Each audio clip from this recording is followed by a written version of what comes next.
বিসমিল্লাহির রহমানির রহিম। আজকে আলোচনা করব computer techniques programming with Fortran.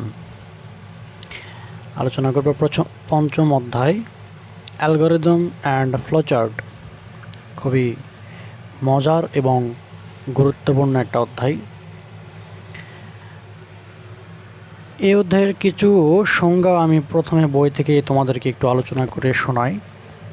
তারপরে এই অধ্যায়ের সমাধানগুলো করার জন্য আমাদের কয়টা পদক্ষেপ শিখতে হবে সেগুলো আমি তোমাদেরকে ধারাবাহিকভাবে একটু আলোচনা করার চেষ্টা করব। ধৈর্য সহকারে ক্লাসটি উপভোগ করো। প্রথমে দেখো যে অ্যালগরিদমটা কী আসলে। এখানে সংজ্ঞা লেখাই আছে, দেখো।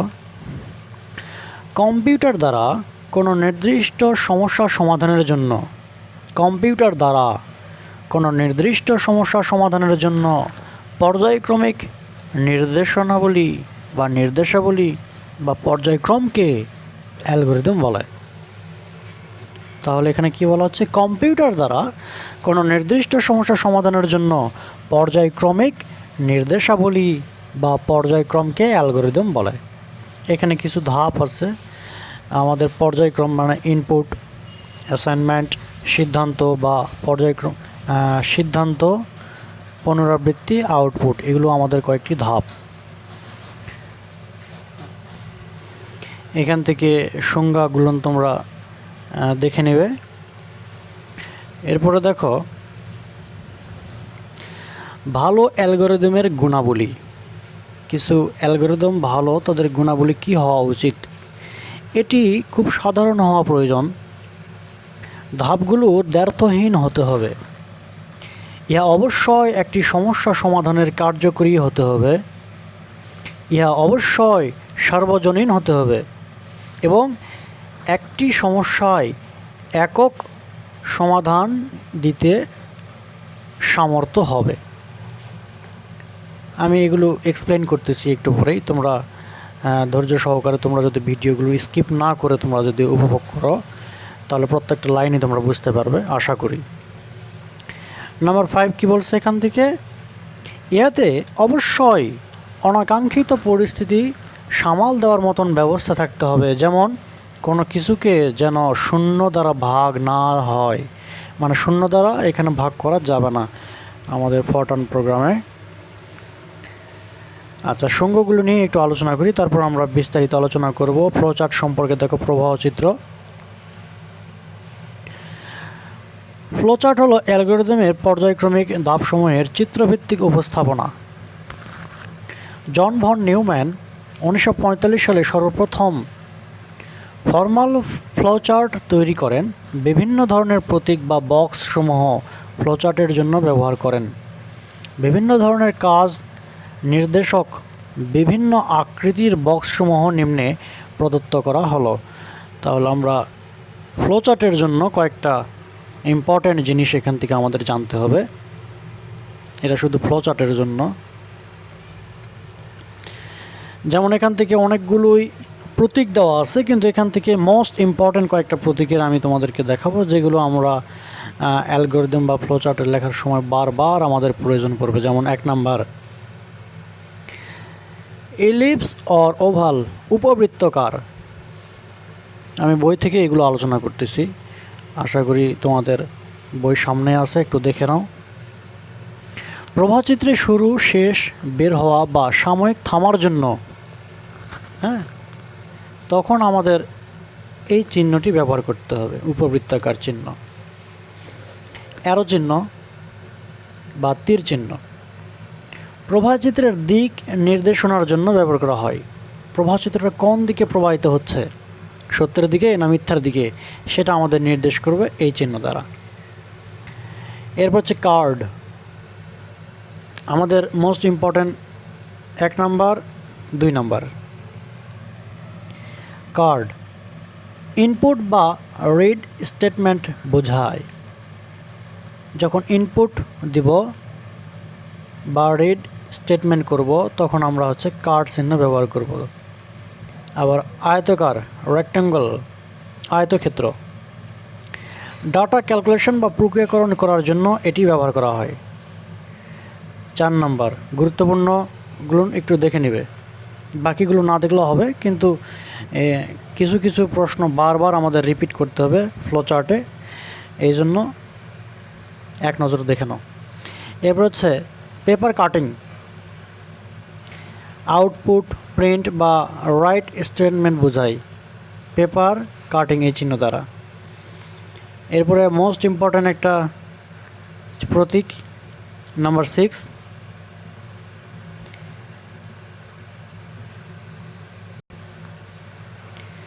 প্যারালেলোগ্রাম মানে হচ্ছে সামান্তরিক। এটি হচ্ছে ইনপুট বা আউটপুট অপারেশনকে ব্যবহার করা হয়। যখন আমরা ইনপুট দিব কোনো প্রোগ্রামে তখন আমরা এই চিহ্ন ব্যবহার করব, আবার আউটপুটের সময় একই চিহ্ন ব্যবহার করব। Most important. আরও একটা মোস্ট ইম্পর্ট্যান্ট হচ্ছে 7 নাম্বার, ডায়মন্ড বা রম্বস, শর্ত সাপেক্ষে সিদ্ধান্ত গ্রহণের জন্য ব্যবহার করা হয়। এটা খুবই ইম্পর্ট্যান্ট একটা জিনিস। যখন কোনো প্রোগ্রাম আমরা শর্তের উপর ভিত্তি করে অগ্রসর হব তখন আমরা এই চিহ্ন ব্যবহার করব। আবার হচ্ছে ষড়ভুজ, হেক্সাগন, যে কোনো লুপ কাঠামোতে ব্যবহৃত হয়। ডু লুপ, ফর লুপ বা হুইল লুপও আছে।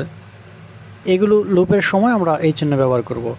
আবার হচ্ছে ছোট বৃত্ত, একই পেজে কানেকশন দেওয়ার জন্য কানেক্টর হিসেবে কাজ করে একটা পেজে প্রিন্ট দেওয়ার জন্য।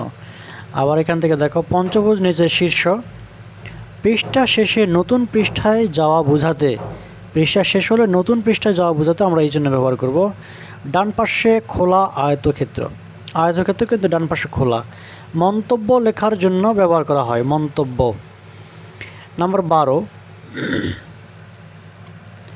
এটি একটি আয়তক্ষেত্রের মতোই, কিন্তু এখানে ডাবল দাগ দেওয়া থাকবে মডুলাসের মতো। সাব প্রোগ্রাম হতে ডাটা প্রক্রিয়াকরণের জন্য ব্যবহার করা হয়। সাব প্রোগ্রাম হতে ডাটা প্রক্রিয়াকরণের জন্য ব্যবহার করা হয়। পঞ্চভুজ, বাম পাশে শীর্ষ, এটি ব্যবহার করা হয় শুধু ফলাফল মনিটরে প্রদর্শনের জন্য ব্যবহার করা হয়। ফলাফল মনিটরে প্রদর্শনের জন্য এটি ব্যবহার করা হয়ে থাকে। তাহলে এখান থেকে মোস্ট ইম্পর্ট্যান্ট আমি কয়েকটা তোমাদেরকে একটু দেখাই। নাম্বার 9, ছোট বৃত্ত। নাম্বার 7, ডায়মন্ড বা রম্বস। নাম্বার 6, সামান্তরিক। নাম্বার 4, আয়তক্ষেত্র। নাম্বার 2, তীর চিহ্ন মানে অ্যারো চিহ্ন। নাম্বার 1, উপবৃত্তাকার। তাহলে 1, 2, 3, 4, 5, 6, এই 6টা তোমাদেরকে জানতেই হবে এই অধ্যায়ের, এই পঞ্চম অধ্যায়ের তোমাদের ফ্লো চার্ট যদি A to Z শিখতে চাও তাহলে তো সবই জানতে হবে, কিন্তু এই কয়টা জিনিস আমাদের মোস্ট ইম্পর্ট্যান্ট, জানতেই হবে। এখন তোমরা কেমন করে এটা মনে রাখবে সেটা তোমাদের ব্যাপার। এটা মনে রাখার বিষয়, মুখস্থ রাখার বিষয়। আমি একটা কথা প্রায় বলি যে practice makes a man perfect. যত প্র্যাকটিস করবে তোমরা তত পারফেক্ট হবে, কিন্তু সেখানে প্র্যাকটিসের সময় তোমাদেরকে একটা জিনিস মাথায় রাখতে হবে যে ধৈর্য। আমি কথাগুলো বলতেছি তোমরা যেন আবার অধৈর্য হয়ে যায় না। আচ্ছা, এরপরে আমরা অ্যালগরিদম এবং ফ্লোচার্টের মধ্যে পার্থক্য একটু দেখব, এরপরে আমরা মূল কাজে চলে যাব। অ্যালগরিদম নাম্বার 1, অ্যালগরিদম হলো কোনো নির্দিষ্ট সমস্যার সমাধানের ধারাবাহিক বর্ণনা, আর এখান থেকে ফ্লোচার্ট বা প্রবাহচিত্র হলো অ্যালগরিদমের চিত্ররূপ, ধারাবাহিক, আর এটা হচ্ছে চিত্ররূপ। নাম্বার 2, অ্যালগরিদম বর্ণনা করতে কোনো প্রতীক বা বক্সের প্রয়োজন হয় না, কিন্তু ফ্লোচার্ট বর্ণনা করতে প্রতীক বা বক্সের প্রয়োজন হয়। নাম্বার 3, অ্যালগরিদম প্রোগ্রামিংয়ের প্রথম ধাপ, আর ফ্লোচার্ট হলো প্রোগ্রামিংয়ের দ্বিতীয় ধাপ। অ্যালগরিদম বর্ণনার উপরে নির্ভরশীল, আর ফ্লোচার্ট হলো চিত্রের উপর নির্ভরশীল, বর্ণনার উপর নির্ভরশীল, চিত্রের উপর নির্ভরশীল। নাম্বার 5, অ্যালগরিদম থেকে সমস্যার সমাধানের ধারণা লাভ করা যায়। সমস্যার সমাধানের ধারণা লাভ করা যায়। আর এখানে ফ্লোচার্ট সঠিক প্রোগ্রাম লেখার পথ দেখায়। সঠিক প্রোগ্রাম লেখার পথ দেখায়। আমি যদি তোমাদেরকে সংক্ষেপে মনে রাখার কিছু কথা বলি তাহলে ধারাবাহিক, বক্সের প্রয়োজন নাই, প্রথম ধাপ, বর্ণনার উপরে নির্ভরশীল, সমস্যার সমাধানের ধারণা লাভ করা যায়। আরও একবার বলি, ধারাবাহিক বর্ণনা করে, বক্সের প্রয়োজন নাই, প্রথম ধাপ, বর্ণনার উপরে নির্ভরশীল, সমস্যার সমাধানের ধারণা লাভ করা যায়। এইভাবে মনে রাখবে, তাহলে পরীক্ষাতে সহজেই লিখতে পারবে। আর ফ্লোচার্টের ক্ষেত্রে চিত্ররূপ, বক্সের প্রয়োজন আছে। দ্বিতীয় ধাপ, চিত্রের উপরে নির্ভরশীল, সঠিক প্রোগ্রাম লেখার পথ দেখায়। এই হচ্ছে আমাদের অ্যালগরিদম এবং ফ্লোচার্টের মধ্যে পার্থক্য। এখানে আরও কিছু নিচে কী লেখা আছে দেখো, different structure of algorithm and flowchart.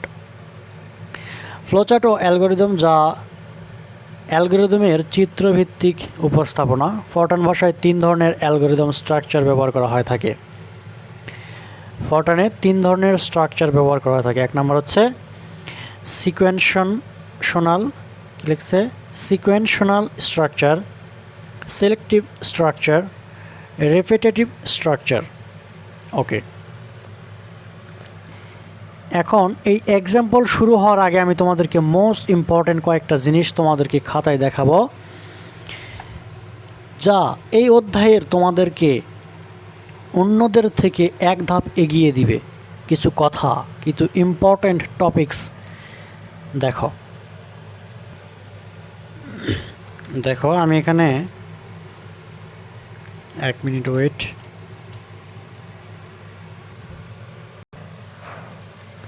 দেখো, এই অধ্যায়ের যে আমরা অ্যালগরিদম এবং ফ্লোচার্ট লেখা শুরু করব, তার কমন কয়েকটা বিষয় আমাদেরকে জানতে হবে, সেটা নিয়ে একটু আলোচনা করে দেখো। Common rules across all examples. Number 1, start দিয়ে প্রোগ্রাম শুরু করতে হবে এবং স্টপ বা এন্ড দিয়ে শেষ করতে হবে। এটা সাধারণত তোমাদেরকে যে যখন আমরা ফ্লোচার্ট নির্ণয় করব তখন আমরা স্টার্ট এবং স্টপ বা এন্ড দিয়ে শেষ করে দেবো। কিন্তু অ্যালগরিদম লেখার সময় বারবার স্টপ, স্টার্ট এগুলো লেখার প্রয়োজন হয় না।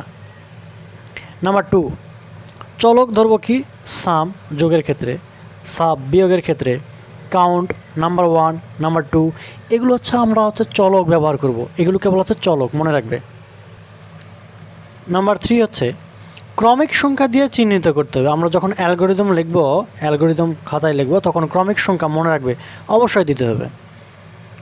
নাম্বার 4, রিড, গেট দিয়ে ইনপুট গ্রহণ করতে হবে। আমরা যখন মনে করো 2টা সংখ্যা যোগ করব, একটা হচ্ছে সংখ্যা এ, একটা হচ্ছে বি, তাহলে এইগুলো হচ্ছে তো ইনপুট, তাই না? প্রথমে সেগুলো লেখার সময় আমরা রিড লিখব অথবা গেট দিয়ে শুরু করে দিব। তাহলে মনে রাখবে, এখান থেকে মনে রাখতে হবে ইনপুট গ্রহণের সময় রিড ব্যবহার করব অথবা গেট ব্যবহার করব। আবার আউটপুট প্রদর্শনের সময় আমরা ব্যবহার করব প্রিন্ট অথবা ডিসপ্লে। কিন্তু সাধারণত আমরা এই পঞ্চম অধ্যায়ের সমাধান করার জন্য ইনপুট হিসেবে গ্রহণ করব রিড, আর আউটপুটের জন্য ব্যবহার করব প্রিন্ট। এগুলো মনে রাখবে। Number 5, compute, calculate, set, initialise, এগুলো শব্দগুলোর ব্যবহার করব গাণিতিক বা যৌক্তিক প্রক্রিয়াকরণের ধাপ বর্ণনা করার জন্য। যখন আমরা কোনো একটা অঙ্ক দেখব যে প্রক্রিয়াকরণ করতে হচ্ছে, ব্যাখ্যা করতে হচ্ছে, তখন আমরা ব্যবহার করব কম্পিউট অথবা ক্যালকুলেট অথবা সেট অথবা ইনিশিয়ালাইজ। আমরা সাধারণত তোমাদের এই বইয়ে দেওয়া আছে হচ্ছে ক্যালকুলেট শব্দটি দেওয়া আছে, মানে আমরা যখন প্রক্রিয়াকরণ করব ক্যালকুলেট ব্যবহার করব অথবা কম্পিউট ব্যবহার করব, কোনো কথা নাই, যে কোনো একটা ব্যবহার করতে পারো। নাম্বার 6, পুনরাবৃত্তির জন্য লুপ ব্যবহার করা। মনে করো একটা তোমরা 1 থেকে 100 পর্যন্ত যোগ করবে, প্রথমে প্রোগ্রাম কী করে, 1 2 3 4 এভাবে 100 পর্যন্ত, তাই না? প্রোগ্রাম আমাদের এখানে ফরট্রান প্রোগ্রাম কী করে, প্রথমে এই দুটো যোগ করে দেয়, তারপর যোগ করার পর ওই ফলাফলের সঙ্গে আবার এটা যোগ করে দেয়, এই ফলাফলের সঙ্গে আবার এটা যোগ করে দেয়। তো এরকম করে বারবার পুনরাবৃত্তি ঘটে। যখন আমরা যোগের ক্ষেত্রে বা বিভিন্ন একটা কাজের পুনরাবৃত্তি ঘটে তখন আমরা লুপ ব্যবহার করব। যদি কোনো কাজ বারবার করার প্রয়োজন হয় তবে হুইল অথবা ফর লুপ ব্যবহার করা হয় থাকে। হুইল অথবা ফর অথবা ডু লুপ, এখান থেকে আরেকটা লুপ আছে ডুও ব্যবহার করতে পারো। কাজটি কতবার করতে হবে যদি না জানা থাকে, যদি না জানি তাহলে হুইল লুপ ব্যবহার করব। আবার কাজটি কতবার করতে হবে যদি জানি তাহলে ফর লুপ ব্যবহার করতে হবে। অনেকে এখন তোমরা মনে করতে পারো যে এখানে কি, এগুলো আমি তো কিছু বুঝতে পারতেছি না, কিন্তু এই জিনিসগুলো আমি ধারাবাহিকভাবে লিখে নিয়েছি কিসের জন্য, যখন আমি তোমাদেরকে এখানে হাতে কলমে বা বই থেকে তোমাদেরকে বুঝে দিব তখন এই যে হুইল কোথা থেকে আসলো, ক্যালকুলেট কেন ব্যবহার করলাম, এই যে রিড কেন ব্যবহার করলাম, প্রিন্ট কেন ব্যবহার করলাম, চলক কেন ব্যবহার করলাম, এই জিনিসগুলো তোমাদের কাছে ক্লিয়ার হয়ে যাবে। এই জন্য ধৈর্য সহকারে এই 2-3টা টপিকস একটু মনোযোগ সহকারে দেখো। নাম্বার 7, সিদ্ধান্ত গ্রহণের জন্য যখন কোনো শর্ত দেওয়া থাকবে, কন্ডিশন, ইফ দিয়ে কোনো বাক্য যদি শুরু হয়, যদি, তাহলে কি বলছে, যদি একটি শর্তের উপর ভিত্তি করে প্রোগ্রাম তৈরি করতে হয় তবে ইফ, দেন, এলস এই শব্দগুলো ব্যবহার করতে হবে।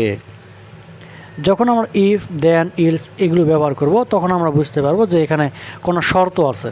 তোমাদের এখানে পঞ্চম অধ্যায়ে সাধারণত শর্তের জন্য ইফ ব্যবহার করা আছে আর হচ্ছে এলস ব্যবহার করা আছে, এই দুটো দেখে আমরা বুঝবো, কিন্তু দেন সাধারণত তোমাদের বইয়ে নাই। আচ্ছা, তাহলে এখান থেকে এক নজরে আমি তোমাদেরকে বলে দিই। স্টার্ট দিয়ে শুরু, স্টপ বা এন্ড দিয়ে শেষ, চলক, ক্রমিক সংখ্যা দিয়ে লিখতে হবে, ইনপুটের জন্য রিড, আউটপুটের জন্য প্রিন্ট, প্রক্রিয়াকরণের জন্য কম্পিউট বা ক্যালকুলেট, পুনরাবৃত্তি লুপের ক্ষেত্রে do loop, for loop, wheel loop, সিদ্ধান্ত গ্রহণের জন্য ইফ অথবা ইলস। এই হচ্ছে আমাদের common rules across all examples. এখান থেকে আমি তোমাদেরকে আরও কয়েকটা এখান থেকে রুলস দেখাবো। দেখো আমি লিখে নিয়েছি তোমাদের সুবিধার জন্য।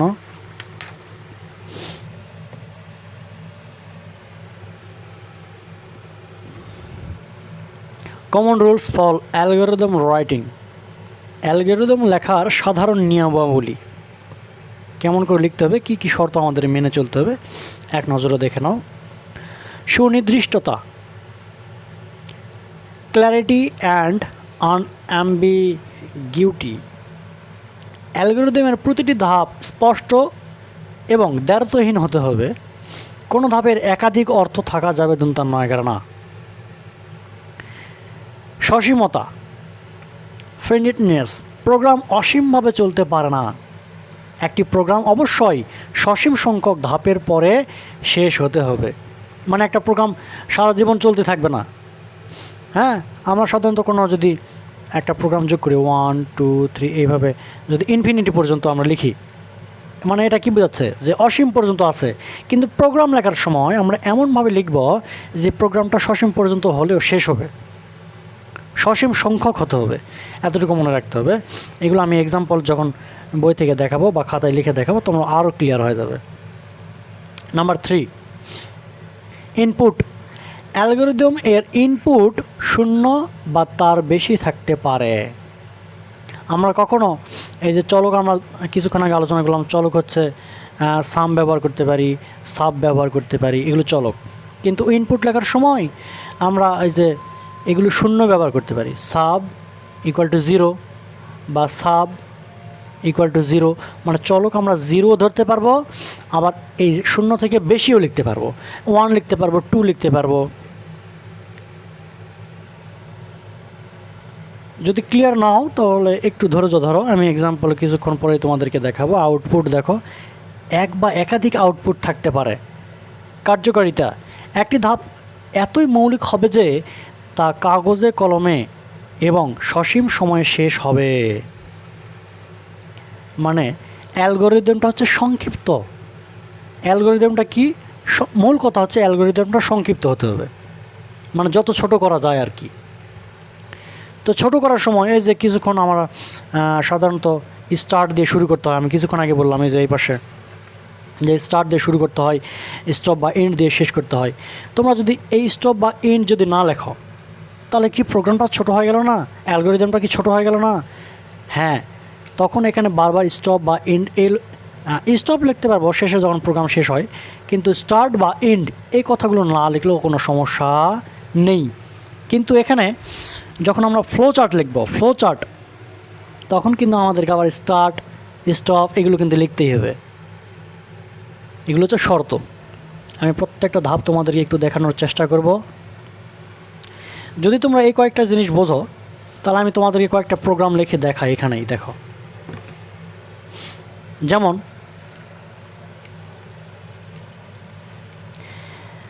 কি দুইটি সংখ্যার যোগফল, দুইটি সংখ্যার যোগফল লেখার অ্যালগরিদম লিখব। দুইটি সংখ্যার যোগের অ্যালগরিদম মনে করি হচ্ছে, দেখো মনে করলাম যে দুইটি সংখ্যা হচ্ছে এ এবং বি। হ্যাঁ, আচ্ছা শুরু করলাম। 1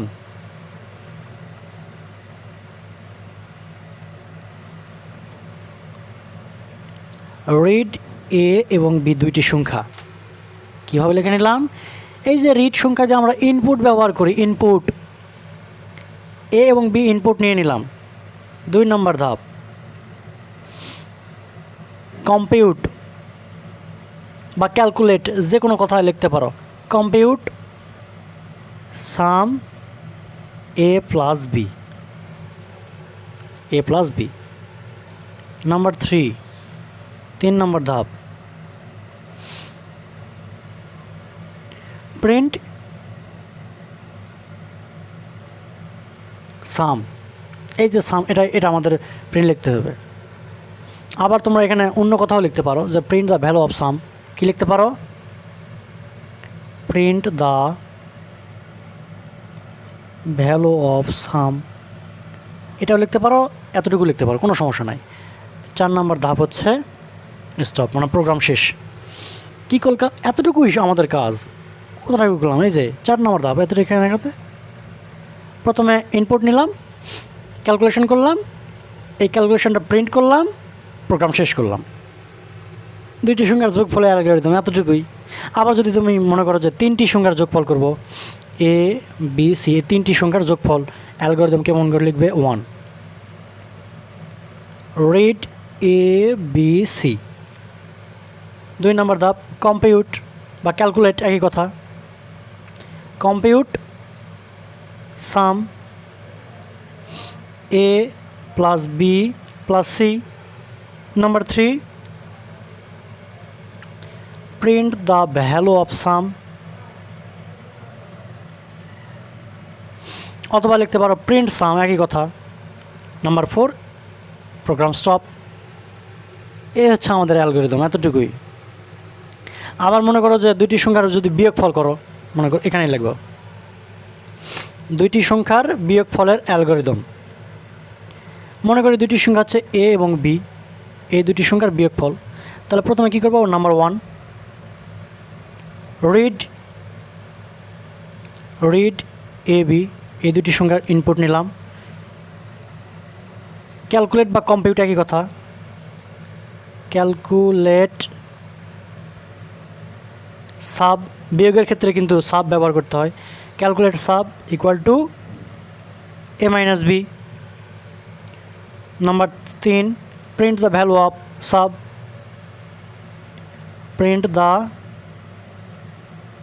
ভ্যালু অফ সাব বা প্রিন্ট সাব, একই কথা। নাম্বার 4 স্টপ, প্রোগ্রাম শেষ। কি এখন ধীরে ধীরে আরও সহজ মনে হবে। তাহলে এখানে আমরা কী করলাম? দুইটি সংখ্যার যোগফল করলাম, 3টি সংখ্যার যোগফলে অ্যালগরিদম, দুইটি সংখ্যার বিয়োগফলে অ্যালগরিদম। এভাবে আমরা অ্যালগরিদমগুলো আরও লিখতে পারবো। আচ্ছা চলো এবার আরও কিছু মজার অ্যালগরিদম তোমাদেরকে লেখা দেখাই। মনে করো একটা যোগ নির্ণয় করব, 1 2 3 ডট ডট ডট প্লাস 5 কি নির্ণয় করলাম? 1 থেকে 5 পর্যন্ত একটা যোগ করব, তার একটা অ্যালগরিদম নির্ণয় করব। কেমন করে দেখো, ধাপ নম্বর 1, আমরা যোগের ক্ষেত্রে যখন আমরা একাধিক যোগ থাকবে, এখানে তো কিছুক্ষণ আগে যেটা যোগ করে দেখলাম, এখানে তো মাত্র 2টা সংখ্যা বা 3টা সংখ্যা এ বি সি বা এগুলো। যখন আমাদের অধিক সংখ্যা থাকবে, 5টা 10টা 100টা, হ্যাঁ 200টা, তখন আমরা এই যে সাম কিছুক্ষণ আগে চলক তোমাদেরকে দেখালাম, এটা নিতে হবে। দেখো, লেট সাম ইকুয়াল টু 0, মানে প্রথম চলকটা আমাদের শূন্য।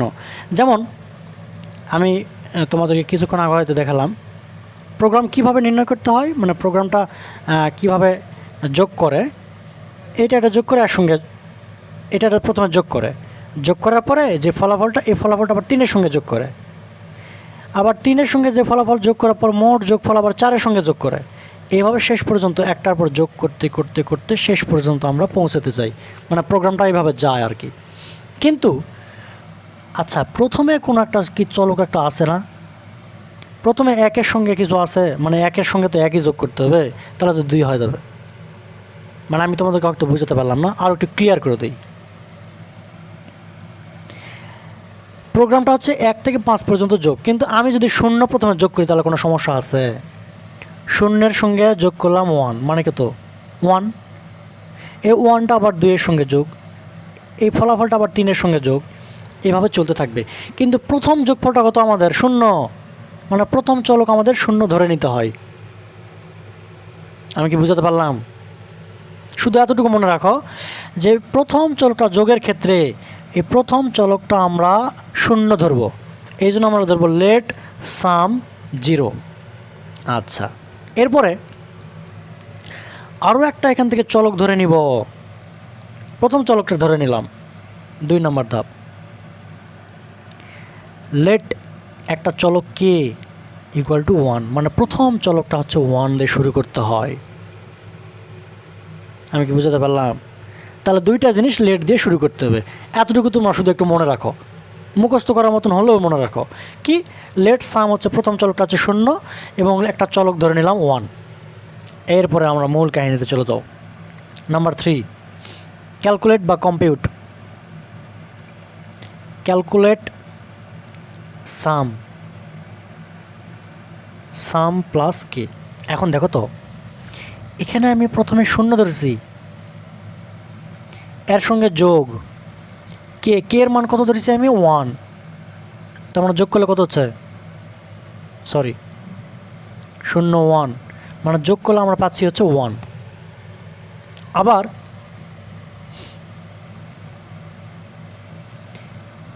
এখানে আরেকটা ধাপ আমরা লিখি, দেখো এখানে ক্যালকুলেট কে এর পরিচয় হচ্ছে কে প্লাস 1, মানে কে এর মানটা সবসময় 1 করে বাড়তে থাকবে। যেমন এখানে কে এর মান হচ্ছে 1, এরপরে ধরবো 2, তার মানে এখানে সামের মান কত হলো? 1, সাম সমান 1, তা 1 লেখো প্লাস কে এর মানে একটা বের হয়ে গেলে, মানে এখানে 1 ছিল, তার মানে 2 হয়ে গেল, তার মানে 2 আর 1 3, তার মানে নতুন সামের মান, মানে সাম চলক 3। তাহলে এই সামের সঙ্গে এই আমরা কিন্তু, তোমরা এখন মনে করতে পারো এই জিনিসটা আমি তোমাদেরকে চ্যাপ্টার 4-এ শিখাইছিলাম, ক্যালকুলেট সামের সঙ্গে আবার সাম যোগ করলে আবার কেমন করে সাম হতে পারে, এটা আমি বুঝাইছিলাম, তোমরা আশা করি তখন বুঝেছিলে। এই জিনিসটা আমি আরেকটা ক্লিয়ার করে দিই, হয়তো তোমরা বুঝতে পারছো না কি জানি না। এখানে প্রত্যেকটা সময় যোগ করব, একটা করে চলক বৃদ্ধি পাবে, কের মানে 1 করে সবসময় বাড়তে থাকবে। তাহলে এখানে যদি 1 হয়, সাম যদি 0 হয়, তার মানে এই 3 নম্বর ধাপের মান হচ্ছে 1। আবার এই সামের সঙ্গে আবার কে এর মান বৃদ্ধি করো 1, তার মানে 2 3, আবার 3-এর সঙ্গে ভালগুলো করো, এই 3 হলো, এই 3-এর সঙ্গে এই 2-এর পরে 3 6, এই 6-এর সাথে আবার এই 4 যোগ, মানে 2 3 4 5 এইভাবে চলতে থাকবে। এরপরে দেখো এই ক্যালকুলেশনটা আমাদের চলতে থাকলো। 5 নম্বর ধাপ হচ্ছে ইফ শর্ত, যদি কে লেস দেন ইকুয়াল টু 5 হয়, কে এর মানটা সব 5 অথবা 5-এর থেকে যদি ছোট হয় তাহলে এই ধাপটা চলতেই থাকবে, অথবা গো টু স্টেপ নাম্বার 3। যতক্ষণ পর্যন্ত 5-এর ছোট হবে ততক্ষণ পর্যন্ত এই প্রোগ্রামটা চলতে থাকবে 3 নম্বর ধাপের সাথে। নাম্বার 6,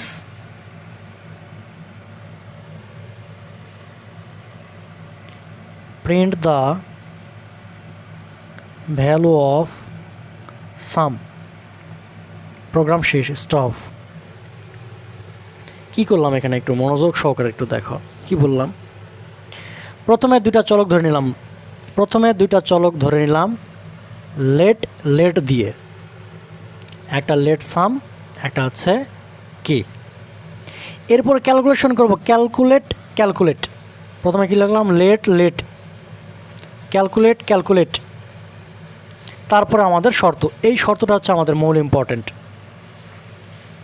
5-এর থেকে কে এর মান যদি ছোট হয় অথবা সমান হয় ততক্ষণ পর্যন্ত প্রোগ্রাম চলবে এই 3 নম্বর ধাপের সাহায্যে।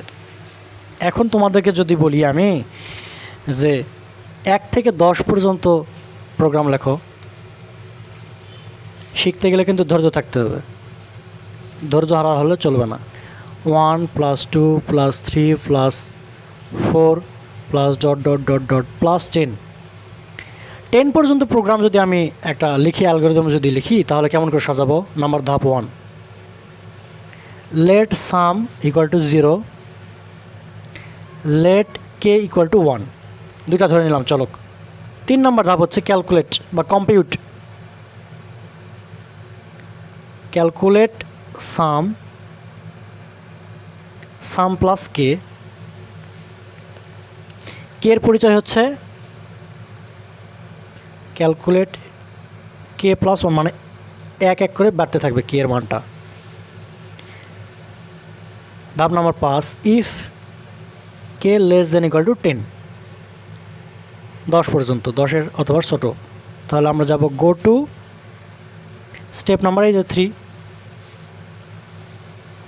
নাম্বার 6, প্রিন্ট সাম বা print the value of sum. Number 7, stop.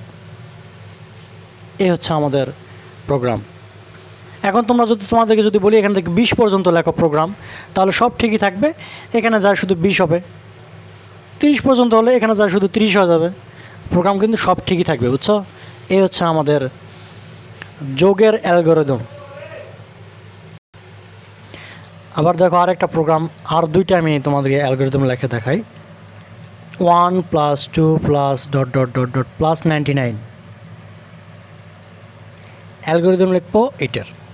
তাহলে 1 নম্বর ধাপটা কি, লেট সাম মানে যোগ করতেছি 0, 2 নম্বর সাম হচ্ছে লেট কে 1। একটা চলক ধরে নিলাম 0, আর একটা হচ্ছে প্রথম চলকটা ধরে নিলাম 0, এটাতে ধরে নিতে হবে, কিছুক্ষণ আগে বুঝালাম। আর একটা চলক ধরে নিলাম হচ্ছে 1। নাম্বার 3, কম্পিউট সাম বা ক্যালকুলেট সাম, একই কথা, সাম প্লাস কে।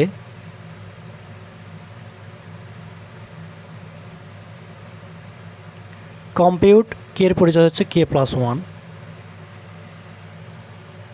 ধাপ number 5, if K less than equal two হচ্ছে 99, মানে 99 পর্যন্ত যেহেতু যোগ করলাম, গো টু স্টেপ 3। এরপর হচ্ছে number 6, print the value of some, stop.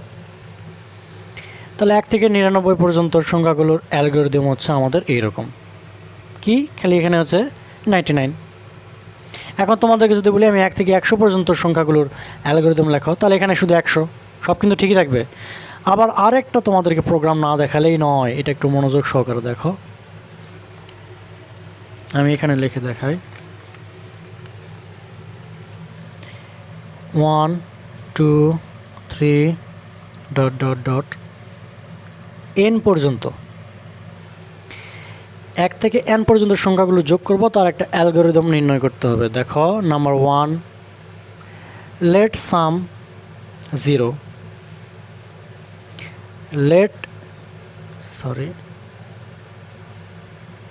let k equal to 1, let sum equal to 0, let k equal to 1.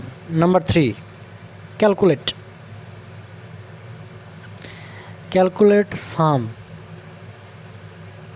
sum plus k. Number 4, calculate k এর পরিচয় হচ্ছে k plus 1. এই জিনিসগুলো কিন্তু বারবার আসতেছে, let calculate। এরপর আমরা শর্ত সাপেক্ষ প্রয়োগ করব, সেটা হচ্ছে নাম্বার 5, ইফ কে যদি হয় n এর থেকে n সমান বা n এর থেকে ছোট, তাহলে আমরা যাব হচ্ছে গো টু স্টেপ নাম্বার 3। এটা তো বুঝতে পারলে যতক্ষণ পর্যন্ত n এর মানটা, k এর মানটা n এর থেকে ছোট, ততক্ষণ পর্যন্ত আমরা যোগ করতেই থাকবো। মানে এই যে 3 নম্বর ধাপে যেতেই থাকবো, মানে বারবার যোগ করতে থাকবো। Number 6, print the value of সাম।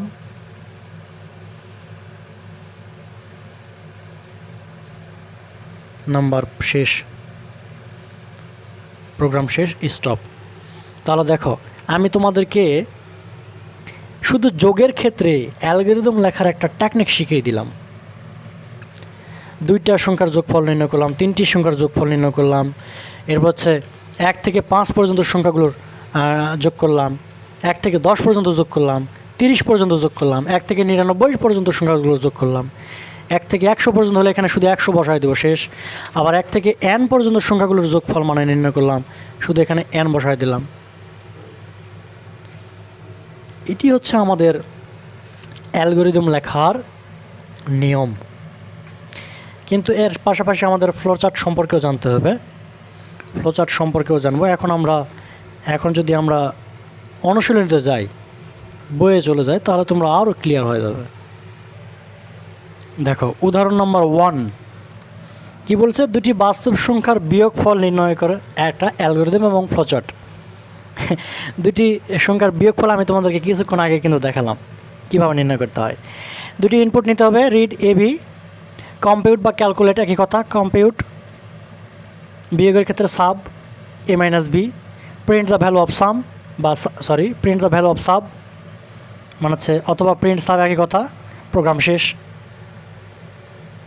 এখন কিন্তু তোমাদেরকে এগুলো বলতে হচ্ছে না কেন এটা বিয়োগ করলাম, কেন কম্পিউট নিলাম, কেন রিড নিলাম, হ্যাঁ, এগুলো কিন্তু আর বলতে হচ্ছে না, কারণ তোমরা কিছুক্ষণ আগে এটা ক্লিয়ার হয়ে গেছো। এখন কিন্তু আরেকবার আমি তোমাদেরকে বলি, রিডটা হচ্ছে ইনপুট নেওয়ার জন্য, কম্পিউট শব্দের ব্যবহার করা যায় প্রক্রিয়াকরণের জন্য, এটা প্রিন্ট করার জন্য প্রিন্ট ব্যবহার করতে হয়, আউটপুটের জন্য প্রোগ্রাম শেষ। ফ্লোচার্টের ক্ষেত্রে এই যে প্রোগ্রাম শুরু বা শেষের জন্য আমরা ব্যবহার করতে পারি হচ্ছে উপবৃত্তাকার চিহ্নটি, আর এটি হচ্ছে একটি সামান্তরিক। সামান্তরিক কখন ব্যবহার করা হয়, যখন ইনপুট অথবা আউটপুট ব্যবহার করা হয় থাকে, এটাও ইনপুট, এটা আউটপুট। তাহলে ইনপুট এবং আউটপুটের জন্য আমরা সামান্তরিক ব্যবহার করব। আর প্রক্রিয়াকরণের জন্য,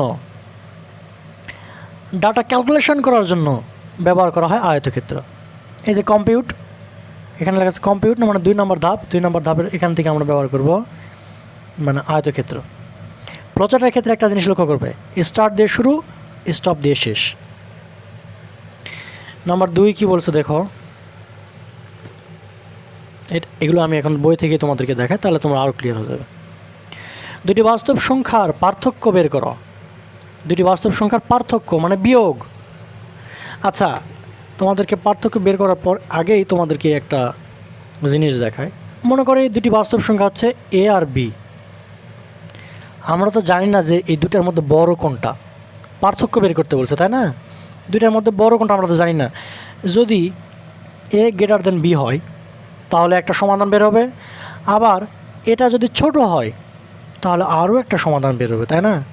তো সেই কাজটা আমরা এখান থেকে এখন করে দেব। প্রথমে রিড এ বি দুইটি বাস্তব সংখ্যার ইনপুট নিলাম রিড দিয়ে। যদি শর্ত হচ্ছে এটা বড় হয় তাহলে কম্পিউট সাব এ মাইনাস বি। যদি এ বড় হয় তাহলে এ মাইনাস বি। ইলস অথবা ইলস ব্যবহার করবো কেন? এই যে এখানে বাংলা অর্থ দেওয়া আছে, বুঝছো, বাংলা দিয়ে বুঝে দেওয়া আছে, নতুবা। আবার যদি বি বড় হয় তার মানে বি মাইনাস এ, তাহলে এখান থেকে দুইটা জিনিস, একটা হচ্ছে যদি এ বড় হয় তাহলে এ মাইনাস বি, বি যদি বড় হয় তাহলে B minus A. Print the sum, stop, শেষ, আমাদের প্রোগ্রামই শেষ। এ হচ্ছে আমাদের খুবই সহজ। এগুলো দেখার তেমন কিছু নেই এখানে।